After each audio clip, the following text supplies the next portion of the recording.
Bonjour à tous, ça fait un an, je sais, ça commence à être long. Mais regardez, j'ai un microphone et tout, je me professionnalise. Puis là j'ai fini la prépa, donc il se pourrait, mais je suis pas sûr que je puisse prendre des vidéos un peu plus régulièrement. Bon, on va pas tergiverser, vous avez vu le titre de la vidéo ou la miniature, on va parler de l'amitié. Alors pourquoi l'amitié? Parce que c'est vrai que dit comme ça fait un peu bateau ou un peu naïf. Ben parce que c'est un sujet qui est très riche et pourtant ça nous impacte tous parce que je suppose que vous avez tous des amis. Enfin du moins j'espère pour vous. Pour ma part, moi mon questionnement il a commencé après une discussion que j'ai eue avec une amie catho. C'était une amie qui avait beaucoup de vertus etc. Donc en général c'est bon signe quant à la présence de Dieu. Mais j'avais remarqué qu'elle avait tendance à avoir beaucoup d'amis avec qui elle partageait des petits liens mais c'était assez un peu contextuel. C'est-à-dire qu'elle avait rien de vraiment extrêmement profond mais juste elle était sympathique avec beaucoup de personnes, elle avait beaucoup d'amis quoi.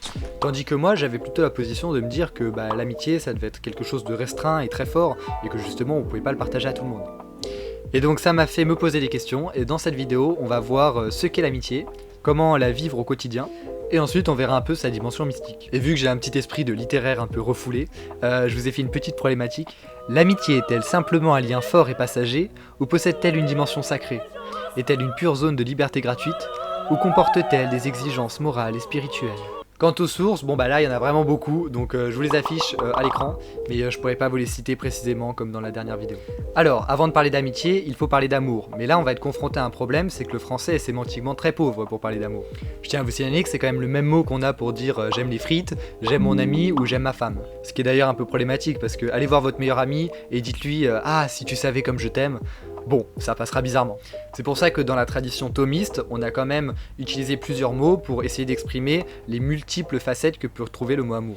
On utilisera donc le terme amor pour parler de l'élan qui nous entraîne vers ce qui est bien, beau et sympathique. C'est une force d'attraction qui est passive, comparable un peu à la gravité, tout comme tout objet est attiré par le champ de pesanteur terrestre, ce qui lui donne le poids. Eh bien nous les hommes, notre sensibilité elle est attirée par une force, un élan qui nous emmène vers ce qui est beau, ce qui nous est sympathique, agréable. On subit cet élan plus qu'on ne le choisit. Ensuite, ce qui peut s'ajouter à cet amour, c'est ce qu'on appelle la dilectio. C'est le choix rationnel de l'amour. C'est un amour qui est réfléchi, on prend du temps, on prend la distance pour analyser et se dire qu'on a envie d'avoir une affection avec cette personne. Et c'est une propriété qu'on a en commun avec les anges, mais qui engage notre responsabilité.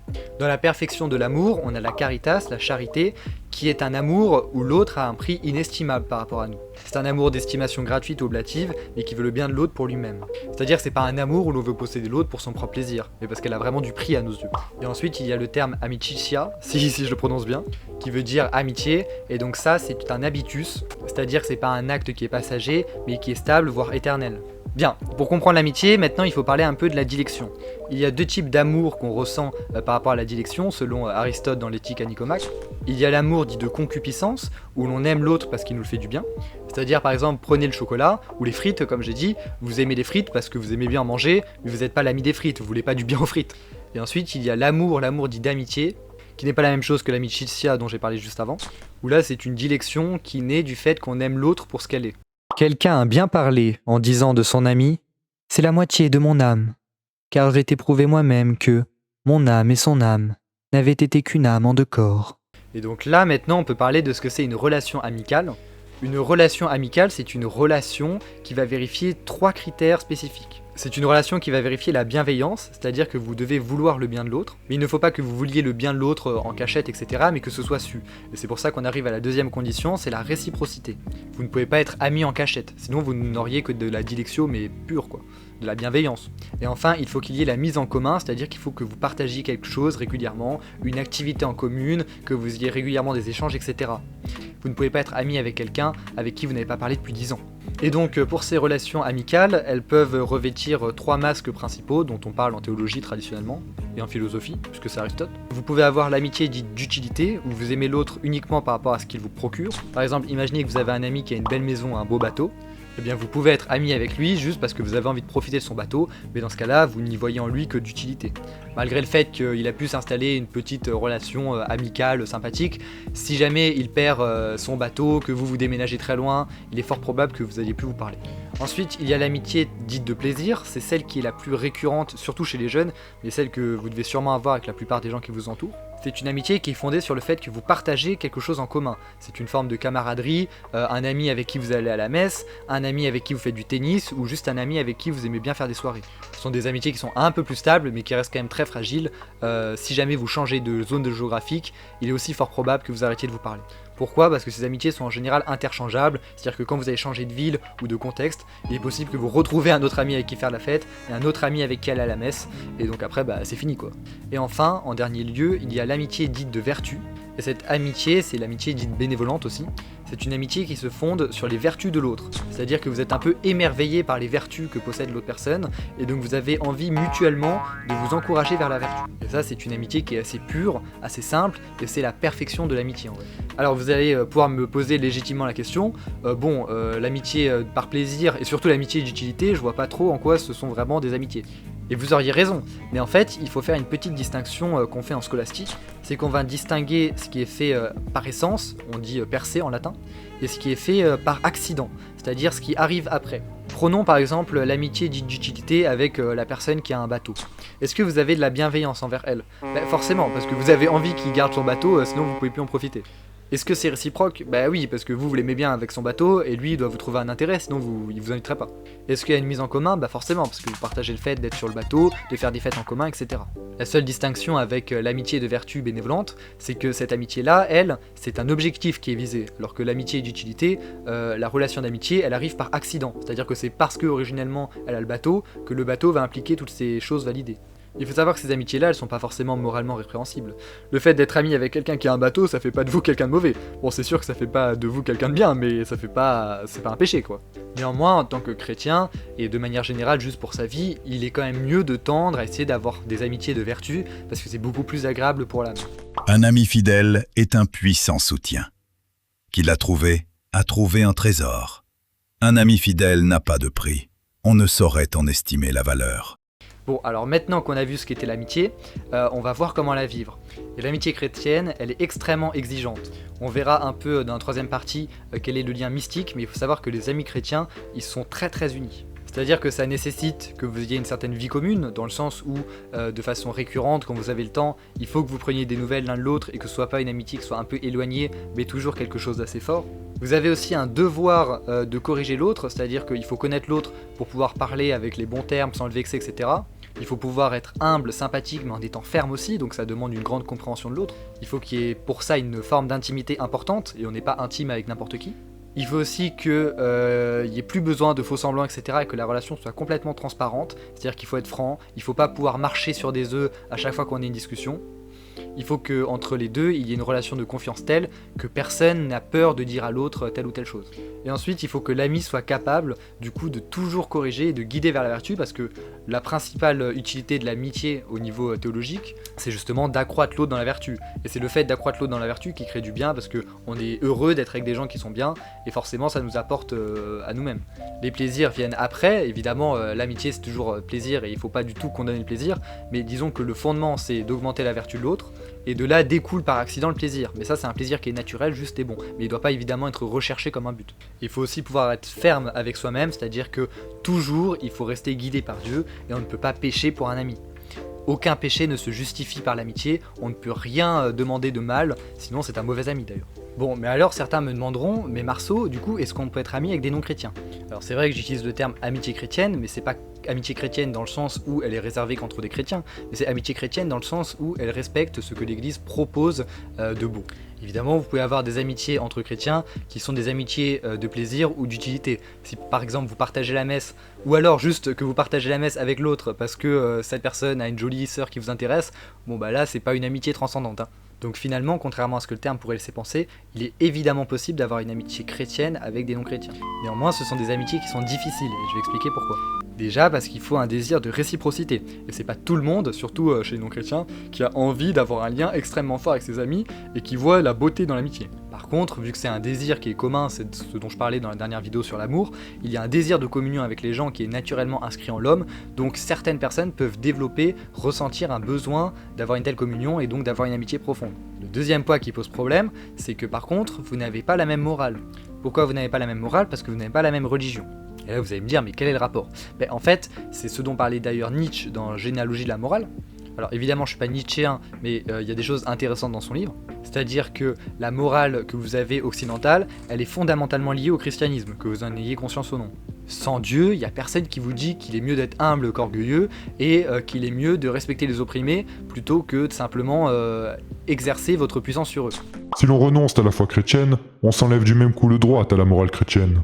Celle-ci ne peut en aucune façon se légitimer par elle-même. Bon, je suis pas là pour faire un cours de réalisme moral, donc je vais passer rapidement dessus, mais malgré le fait que notre pays soit d'origine chrétienne et donc ait certaines valeurs en commun, malheureusement il les a pas toutes parce qu'il s'est coupé de ses racines. Et donc il y a certaines personnes, je prends des choses un peu courantes, qui sont capables de mentir de façon récurrente parce qu'ils estiment que ce sont des petites choses et qu'on n'a pas besoin de mentir, enfin d'être honnête dans les petites choses.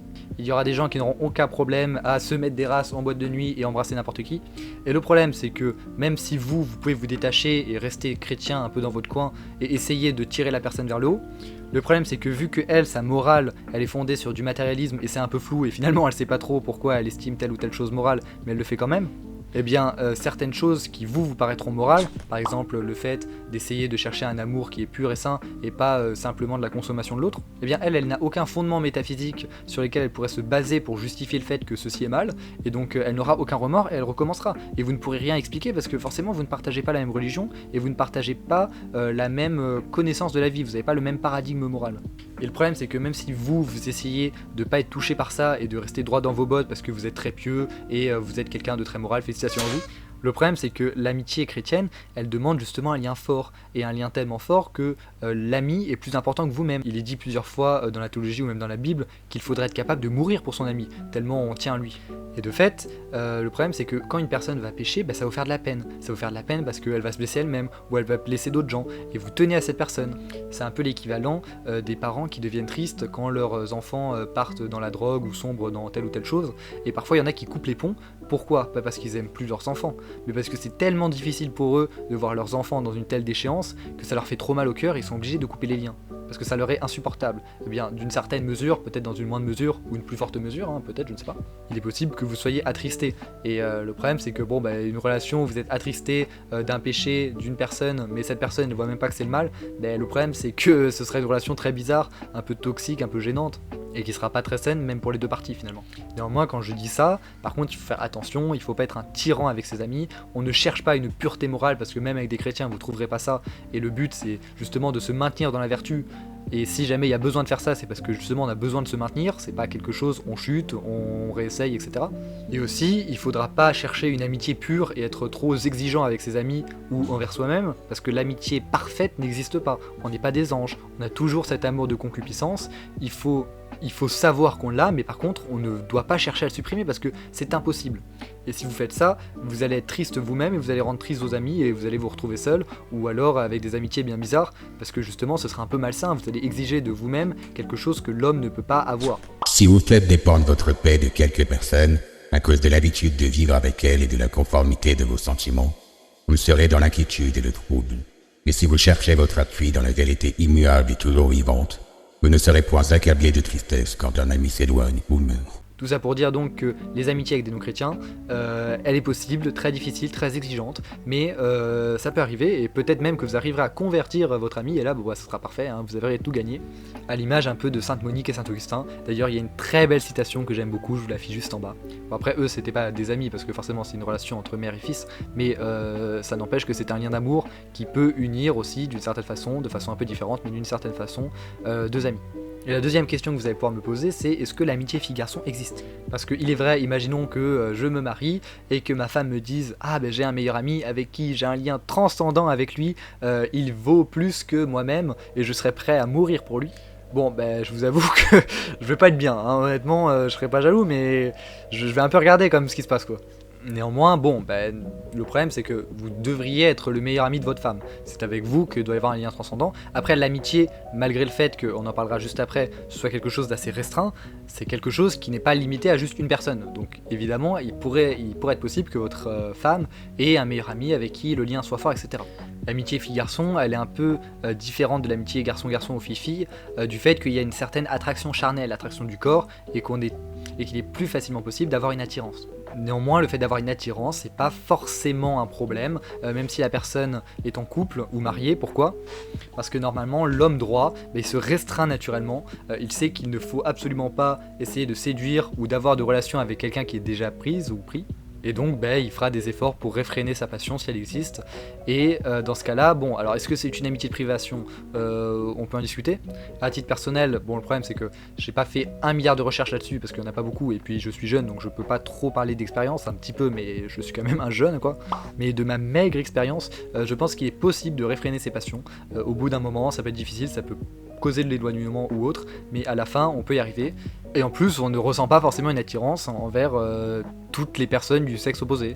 Il peut arriver que oui, il y ait une amitié pure, parce que cette personne peut ne pas nous plaire pour telle ou telle raison. Enfin, peu importe. Mais je veux dire que oui, il est possible d'avoir une amitié entre filles et garçons. Il est possible d'avoir une amitié entre filles et garçons sans que l'autre soit attiré aussi.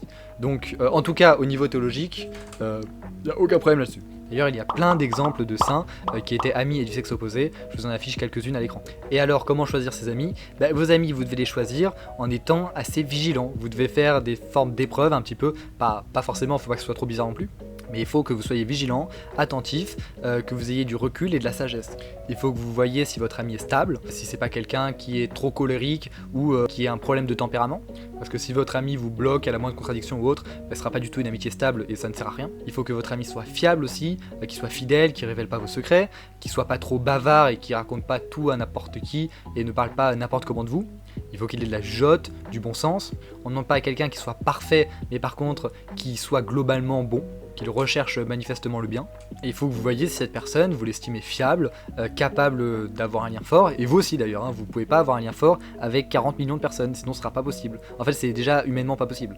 Pourquoi c'est pas possible ? Parce que nous, les humains, déjà, on a une énergie qui est limitée, on n'est pas divin non plus, donc on ne peut pas donner notre énergie à tout le monde, on ne peut pas se lier avec une intensité maximale avec 10 personnes. Il faut aussi qu'il y ait une compatibilité réciproque qui soit forte, et ça, vous le trouverez pas avec tout le monde, de toute façon, ce sera pas possible, vous trouverez pas des gens partout avec qui vous matchez à 100%. Non pas que votre ami et vous devez matcher à 100%, mais disons que vous devez matcher pas mal, vraiment pas mal. Et en plus, il faut aussi une amitié qui tienne au travers du temps. Et pour ça, il faut déjà être observateur un petit peu. Et le problème, c'est que le temps, c'est pas juste 5 mois ou 1 an, mais peut-être bien 5-6 ans, voire des dizaines d'années, je sais pas, je suis trop jeune moi pour avoir une comparaison temporelle. Et de toute façon, vous verrez, encore une fois, je suis trop jeune un peu pour parler, mais vous verrez que au fil du temps, les amitiés que certaines vous pensez très fortes, finalement elles sont moins fortes que ce que vous pensez et vous vous éloignez. Tout ça pour dire que de toute manière vous pourriez essayer, je vous conseille pas parce que ce sera pas possible, en fait vous ne pourrez pas avoir une amitié fusionnelle avec des dizaines de personnes, c'est quelque chose de très restreint. Après comme j'ai dit, ça n'empêche pas déjà d'avoir de la charité, pas dans la définition que j'ai dit avant, mais la définition du fait d'aimer de façon chrétienne et d'avoir une bienveillance envers tous les gens, tous les êtres humains. Et si on va à un lien un peu plus profond, il n'y a pas de souci, on peut avoir des amitiés de plaisir qui sont assez récurrentes et qui sont pas forcément mauvaises, comme je dis encore. Il faut aussi savoir qu'il ne faut pas diaboliser le fait d'avoir des préférences. Dieu lui-même a des préférences. Alors par contre, j'aborderai pas le sujet parce que c'est extrêmement complexe et ce sera du tout hors propos parce que l'amitié humaine et l'amitié divine, c'est pas du tout la même chose.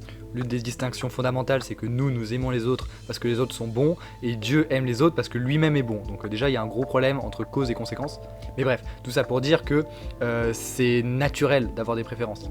Vous n'êtes pas, le christianisme n'exige pas de vous que vous aimiez tout le monde de la même façon. C'est-à-dire que pour résumer, la charité, elle sera universelle, mais par contre l'amitié, elle est sélective.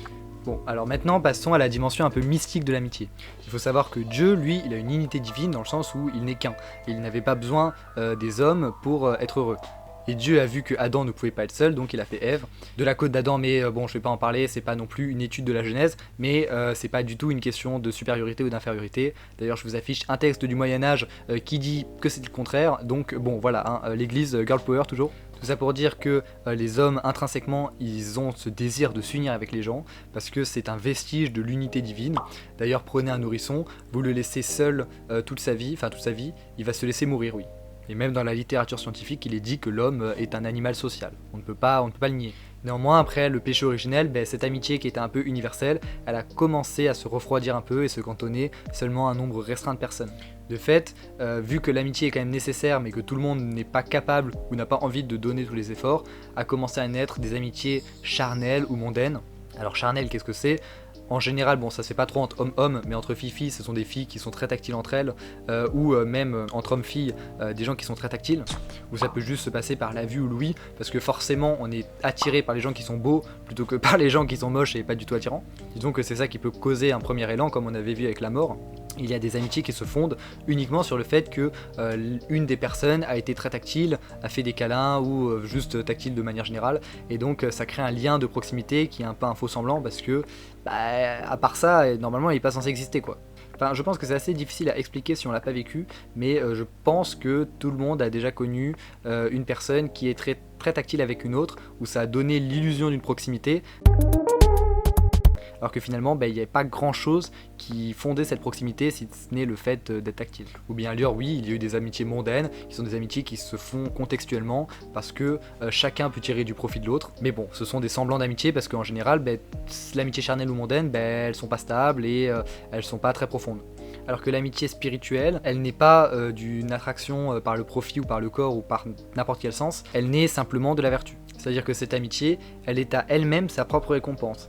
Cette amitié, elle est éternelle parce qu'un ami ne peut cesser d'être ami. Si jamais il doit arriver que vous vous éloignez pour X ou Y raison, normalement l'ami véritable, il aura toujours ce désir de prendre soin de la personne ou de voir un peu ce qui se passe, si elle va bien, etc.